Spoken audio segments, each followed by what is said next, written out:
Hi, this is David Simon. I'm in London. I'm at a DigSpace event. I want to show you something that's being used for a web-based augmented reality system which doesn't require any downloads or apps, and it's being used in the pharmaceutical industry. This is something that we built, so I will just show you, and I'll show you who developed it. This is Yannick. Yannick and I were working on this for a company in Australia called New Medical. It's a pharmaceutical company.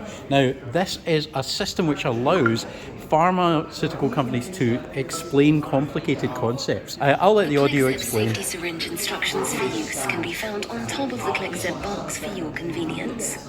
In preparation for Let's use, move around a bit. please ensure your hygiene and PPE processes are followed. Walk around it. Take a syringe from the box and open the sterilized blister pack from the top by separating the paper and peeling downwards. Now, the reason people would think, well, why is it important to have this in augmented reality? Contextually, it's important, yes, but you can get one-to-one scale. But the main thing is you can look closely at it as if it was really there. You don't have to zoom in. You don't have to turn it around using some kind of interface. You just walk around. Let's do that right now. Yeah. Okay, so here we go. Now, if we want to get close in on the needle and see what it's meant to be, we can actually zoom in on it. Let's have a look at the other side of it. As you can see here, this is animated and interactive, and it's got a voiceover on it as well as text. So it's explaining a long, complicated process.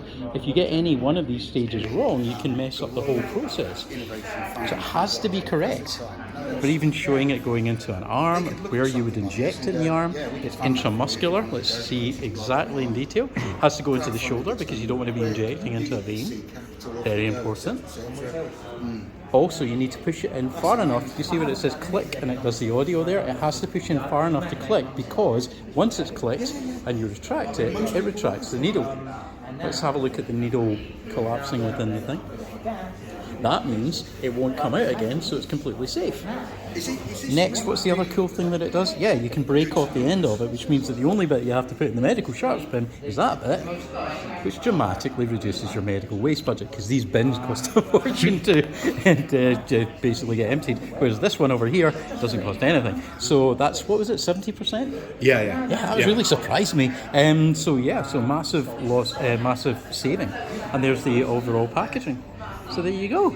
And that can be accessed by a simple QR code on anybody's device, any mobile phone, any tablet. So yeah, I think we can see that there's a benefit to this which goes beyond it just being cool, you know. And also, one of the things that's cool about this is you don't even need a mobile phone for it. You can do it in on a normal laptop screen, desktop screen, so it doesn't show it in context, but you still have that control as a 3D model on any device at home or whatever, which some people prefer. Really good for exhibitions, because it means with really big things you don't have to get said really big things to your exhibition, which means that you can have a really small stand, but as we discovered earlier on today, much greater interactivity. So yeah, there's loads of benefits in terms of cost, in terms of marketing, in terms of communication.